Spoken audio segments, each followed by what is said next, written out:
नमस्कार, आप देख रहे हैं पब्लिक टाइम्स। मैं हूं सुमंत कुमार। इस बुलेटिन में आपको बताएंगे गोपालगंज से जुड़ी बड़ी और अहम खबरें, ठगी के बड़े नेटवर्क का खुलासा, साइबर अपराध को लेकर पुलिस की चेतावनी, प्रशासनिक तैयारियों को लेकर जन कल्याणकारी योजनाओं तक पूरी अपडेट। बने रहिए पब्लिक टाइम्स के साथ। गोपालगंज में ठगी के एक बड़े मामले का खुलासा हुआ है। विदेश में नौकरी दिलाने के नाम पर सैकड़ों बेरोजगार युवकों से ठगी करने वाले एक आरोपी को पुलिस ने गिरफ्तार किया है। आरोपी के पास से 349 से अधिक पासपोर्ट, कई मोबाइल फोन और महत्वपूर्ण दस्तावेज बरामद किए गए हैं, जिससे एक संगठित ठगी नेटवर्क की आशंका जताई जा रही है। गुप्त सूचना के आधार पर हथुआ थाना क्षेत्र के मठिया गांव में छापेमारी कर पुलिस ने आरोपी गुड्डू कुमार को गिरफ्तार किया। कार्रवाई का नेतृत्व थाना अध्यक्ष शोएब आलम ने किया। पुलिस के अनुसार आरोपी विदेश भेजने की अच्छी नौकरी दिलाने का झांसा देकर युवकों का भरोसा जीतता था और फिर उनके पासपोर्ट, मोबाइल और सीवी अपने पास रख लेता था। हथुआ एसडीपीओ आनंद मोहन गुप्ता ने बताया कि आरोपी से पूछताछ जारी है और कई अहम सुराग मिलने की उम्मीद है। पुलिस ने लोगों से अपील की है कि विदेश जाने के लिए केवल अधिकृत एजेंट से ही संपर्क करें और अपने मूल दस्तावेज किसी अनजान व्यक्ति को न सौंपें। हथुआ थाना क्षेत्र के मठिया गांव में एक व्यक्ति के द्वारा विदेश भेजने के नाम पर पासपोर्ट रखने एवं अनऑथराइज्ड ढंग से विदेश भेजने की सूचना प्राप्त हुई थी। इसी के आलोक में सूचना का सत्यापन किया गया और एक व्यक्ति को गिरफ्तार किया गया। उनके घर से लगभग 349 पासपोर्ट जब्त किया गया है एवं सीवी भी जब्त किया गया है। आम लोगों से अपील की जाती है कि विदेश जाने के लिए ऑथराइज एजेंट से ही संपर्क करें, जालसाजों के चक्कर में ना पड़े। सर, कोई इनके ऊपर एलिगेशन था पहले से? नहीं, इनका पूर्व से कोई आपराधिक इतिहास नहीं। जिले में साइबर अपराध के मामलों में लगातार बढ़ोतरी को देखते हुए साइबर डीएसपी अवंतिका दिलीप कुमार ने आम लोगों से सतर्क रहने की अपील की है। उन्होंने साफ शब्दों में कहा कि किसी भी हाल में ओटीपी, बैंक खाता नंबर, पिन या आधार से जुड़ी जानकारी किसी अनजान व्यक्ति को न दें। बैंक कभी भी फोन या मैसेज के जरिए ऐसी जानकारी नहीं मांगता है। साइबर डीएसपी ने बताया कि हाल ही के महीनों में जिले में कई गंभीर साइबर अपराध सामने आए हैं। 20 अक्टूबर को थावे थाना क्षेत्र में फर्जी कॉल सेंटर का खुलासा हुआ था, जहां से 1 करोड़ 5 लाख रुपए का नगद, सोना चांदी और 85 एटीएम कार्ड बरामद किए गए थे। वहीं जनवरी 2026 में अब तक 5 साइबर अपराध के मामले दर्ज हो चुके हैं। उन्होंने लोगों से एनीडेक्स जैसे ऐप डाउनलोड न करने, संदिग्ध लिंक से बचने और सोशल मीडिया पर सावधानी बरतने की सलाह दी। ठगी होने पर तुरंत 1930 पर कॉल कर साइबर थाना में शिकायत दर्ज कराने की अपील की गई। आजकल गुड मॉर्निंग। सबसे पहले आजकल बहुत तरह के कुछ फ्रॉड होने लगे हैं। उसमें से एक एग्जांपल मैं बताती हूँ। जैसे अभी किन्हीं का डिलीवरी हुआ तो उस डिलीवरी के नाम पे आ जाता है कि आपकी हस्बैंड को कॉल आएगा, आपकी वाइफ को बेबी डिलीवर हुआ है तो उनको सरकार के द्वारा कुछ पैसे की कुछ अनुदान राशि दी जा रही है। तो इस संबंध में फिर उनको व्हाट्सएप पे कोई कॉल आएगा, व्हाट्सएप पे एक लिंक या कोई फॉर्म भरने को कहा जाएगा। फिर वो लोग फॉर्म भरेंगे या कोई लिंक पे क्लिक करेंगे तो उनके खाते से पैसे कट जाते हैं। एक तो ये है। दूसरा, हमारे जिले में एक देखा जा रहा है कि बहुत सारे लोगों के रिश्तेदार जो होते हैं विदेश में रहते हैं, तो उनके नाम पे वो उनके दोस्तों के नाम पे या रिश्तेदारों के दोस्तों के नाम पे एक फेक फेसबुक आईडी बनती है। उस फेसबुक आईडी से फिर एक मैसेज दिया जाता है कि मैं तुमको इतने पैसे भेज रहा हूँ। एक वो स्लिप भेजते हैं जिसमें कि लिखा रहेगा 5 लाख 6 लाख इतना मैं आप तुमको भेज रहा हूँ। उसके बाद फिर उनको अगला कॉल आएगा, वो बोलेगा कि देखो मैं वीज़ा को लेके कोई गड़बड़ी हो गई है, मुझे एजेंट को इतने पैसे देने हैं, मेरे से पैसे नहीं दिए जा रहे हैं, तुम पैसे भेज दो। तो लोगों को लगेगा कि इतने 6 लाख तो मुझे आ ही रहे हैं तो मैं पैसे भेज देता हूँ। तो फिर उसके बाद फिर वो पैसे भेज देते हैं। बाद में उन्हें पता चलता है कि वो जो स्लिप दिया गया था वो एक फेक स्लिप था, उनके अकाउंट में वो पैसे कभी आए ही नहीं।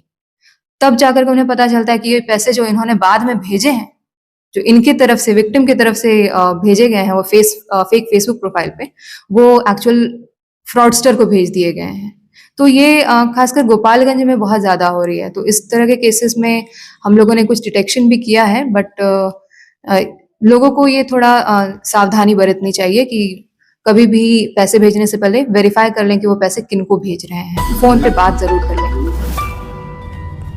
गोपालगंज सदर अस्पताल परिसर में बने मॉडल अस्पताल के गेट पर बुधवार को उस वक्त हंगामा हो गया जब एक युवक को इमरजेंसी वार्ड में प्रवेश करने से सुरक्षा गार्ड ने रोक दिया। युवक इमरजेंसी में जाने की जिद पर अड़ा रहा, जिसके बाद दोनों के बीच पहले गाली गलौज और फिर हाथापाई हो गई। इस घटना का वीडियो किसी ने बनाकर इंटरनेट मीडिया पर प्रसारित कर दिया, जो तेजी से वायरल होने लगा। घटना की सूचना मिलते ही नगर थाना की पुलिस सदर अस्पताल पहुंची और पूरे मामले की जांच में जुट गई। बताया जा रहा है कि अस्पताल में दलालों की बढ़ती सक्रियता को देखते हुए सिविल सर्जन डॉक्टर वीरेंद्र प्रसाद ने इमरजेंसी वार्ड में दलालों के प्रवेश पर रोक लगाने का आदेश दिया था। सुरक्षा गार्ड इसी आदेश का पालन कर रहा था। सिविल सर्जन ने स्पष्ट किया कि अब अस्पताल परिसर में केवल मरीज और उनके स्वजन ही प्रवेश कर सकेंगे। आदेश का उल्लंघन करने वालों पर प्राथमिकी दर्ज की जाएगी।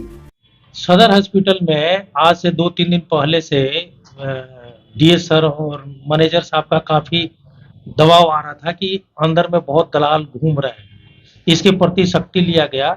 सख्ती के बाद में जो हमारे गार्ड साहब थे तो मेन गेट नए बिल्डिंग मॉडल हॉस्पिटल में खड़े थे, तो वहाँ पे उनको लगा कि कोई संदिग्ध आदमी है, दलाल टाइप का आदमी है, तो उनको रोके कि भाई आप अंदर क्यों जा रहे हैं। तो वो इनको गाली दे दिए और ऊपर से दोनों आदमी में धक्का मुक्की हो गया। धक्का मुक्की होने के बाद में दोनों आदमी को चोट लगा।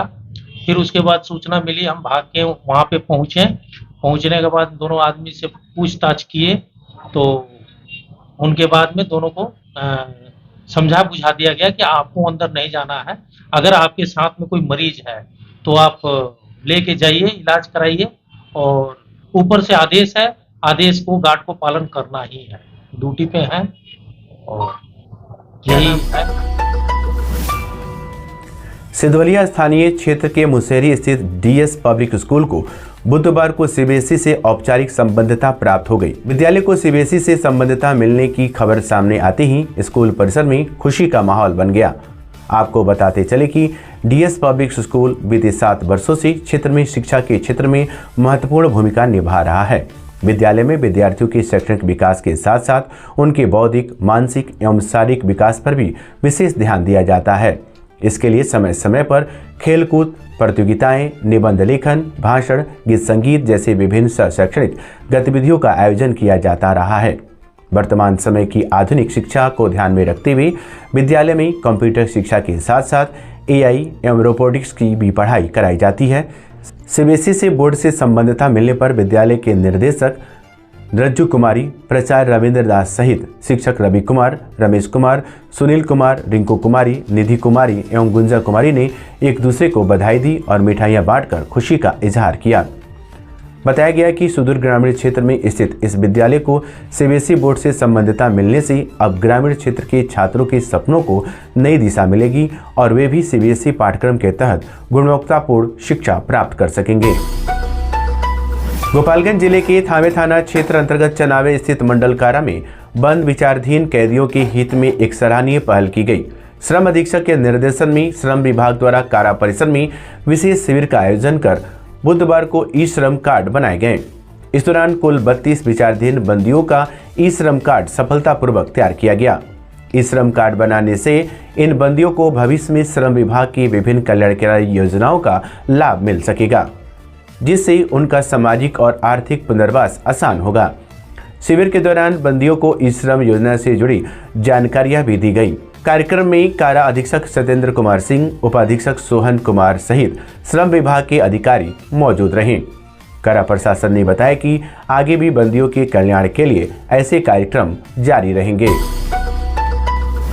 जिले के माझा प्रखंड अंतर्गत धनखड़ गांव में प्रस्तावित मेडिकल कॉलेज को लेकर बुधवार को स्थल निरीक्षण किया गया।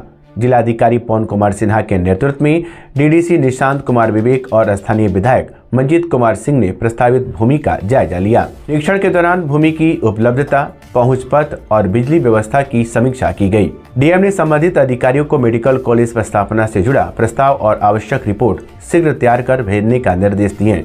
इस पहल से क्षेत्र में स्वास्थ्य सुविधाओं के विस्तार की उम्मीद जगी है।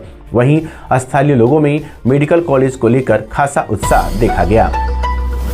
जिले के कुचायकोट थाना क्षेत्र अंतर्गत बलथी चेक पोस्ट के पास बुधवार को जब्त शराब का विनिष्टीकरण किया गया। उत्पाद थाना द्वारा अलग अलग मामलों में जब्त कुल 4,497 लीटर शराब को न्यायालय के आदेश के बाद नष्ट किया गया। उत्पाद अधीक्षक अमृतेश कुमार ने बताया कि जिले के उत्पाद थाना गोपालगंज से जुड़े 19 मामलों में जब्त शराब के विनिष्टीकरण की अनुमति न्यायालय से मिली थी। आदेश के आलोक में निर्धारित स्थल पर प्रतिनियुक्त दंडाधिकारी और वरीय अधिकारियों की मौजूदगी में जेसीबी मशीन की सहायता से शराब नष्ट की गई। पूरी प्रक्रिया की पारदर्शिता बनाए रखने के लिए विनिष्टीकरण कार्रवाई की वीडियोग्राफी भी करवाई गई। इस दौरान उत्पाद विभाग के कई अधिकारी मौके पर मौजूद रहे। जिला विधिक सेवा प्राधिकार गोपालगंज के तत्वाधान में 7 जनवरी 2026 को मुखीराम उच्चतर माध्यमिक विद्यालय में विधिक जागरूकता कार्यक्रम आयोजित किया गया। कार्यक्रम में नालसा डाउन नशा के प्रति जागरूकता, नशा मुक्त भारत योजना 2025 और नालसा जागृति स्कीम पर जानकारी दी गई। पैनल अधिवक्ता विनीत कुमार और पीएलबी निशिकांत तिवारी ने छात्रों को नशे के दुष्परिणाम, ड्रग दुरुपयोग और मुफ्त कानूनी सहायता के अधिकारों के बारे में जागरूक किया गया। मीडिएशन काउंसिलेशन प्रोजेक्ट समिति एवं नालसा नई दिल्ली के संयुक्त तत्वाधान में मध्यस्थता कैंपेन कार्यक्रम 2.0 का आयोजन 2 जनवरी से 31 मार्च 2026 तक किया जा रहा है। इसकी सफलता को लेकर 7 जनवरी को प्रधान जिला एवं सत्र न्यायाधीश श्रीमती गीता गुप्ता की अध्यक्षता में व्यवहार न्यायालय गोपालगंज में बैठक हुई। बैठक में सभी न्यायिक पदाधिकारियों को अधिक से अधिक सुलहनीय वादों को चिन्हित कर मध्यस्थता केंद्र भेजने के निर्देश दिए गए। जिले के माझा प्रखंड में किसानों के लिए फार्मर आईडी बनाने का कार्य शुरू किया गया। बुधवार को माझा पश्चिमी सरकार पंचायत भवन में इसके लिए विशेष शिविर लगाया गया। शिविर में कृषि विभाग के अनिल प्रसाद और राजस्व विभाग के कर्मचारी शशिभूषण सिंह द्वारा किसानों का फार्मर आईडी बनाया गया। अधिकारियों ने बताया कि जिन किसानों का फार्मर आईडी बनेगा उन्हें ही सरकार की विभिन्न योजनाओं का लाभ मिल सकेगा। फार्मर आईडी उसी किसान का बनाया जा रहा है जिनके नाम से जमीन की जमाबंदी है। इसके लिए किसानों से राजस्व लगान रसीद और आधार कार्ड लिया गया। साथ ही केवाईसी और सत्यापन की प्रक्रिया भी पूरी की गई।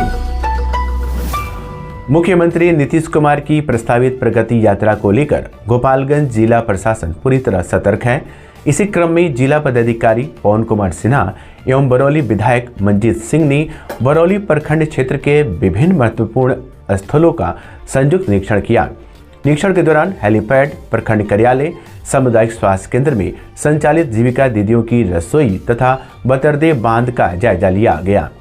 डीएम ने साफ सफाई, सुरक्षा, यातायात, स्वास्थ्य और प्रशासनिक व्यवस्थाओं की समीक्षा करते हुए संबंधित अधिकारियों को समयबद्ध तरीके से निर्देश दिए गए।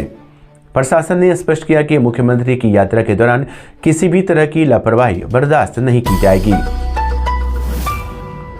गोपालगंज के बरौली प्रखंड कार्यालय परिसर में जिला प्रशासन द्वारा प्रशासन जनता के द्वार कार्यक्रम का आयोजन किया गया। कार्यक्रम का उद्घाटन जिला पदाधिकारी पवन कुमार सिन्हा और बरौली विधायक मंजीत सिंह ने संयुक्त रूप से किया। कार्यक्रम में राजस्व, कृषि, आपूर्ति, सामाजिक सुरक्षा, स्वास्थ्य, मनरेगा, जीविका सहित विभिन्न विभागों के स्टॉल लगाए गए, जहां ग्रामीणों की समस्याएं सुनी गई और कई मामलों का मौके पर समाधान किया गया। शेष मामलों के शीघ्र निष्पादन के निर्देश दिए गए।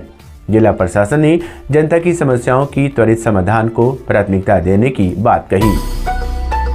तो ये थी गोपालगंज की आज की प्रमुख खबरें। ऐसी सटीक, भरोसेमंद और जमीनी खबरों के लिए देखते रहिए पब्लिक टाइम्स। मैं सुमंत कुमार आपसे इजाजत चाहता हूँ। नमस्कार।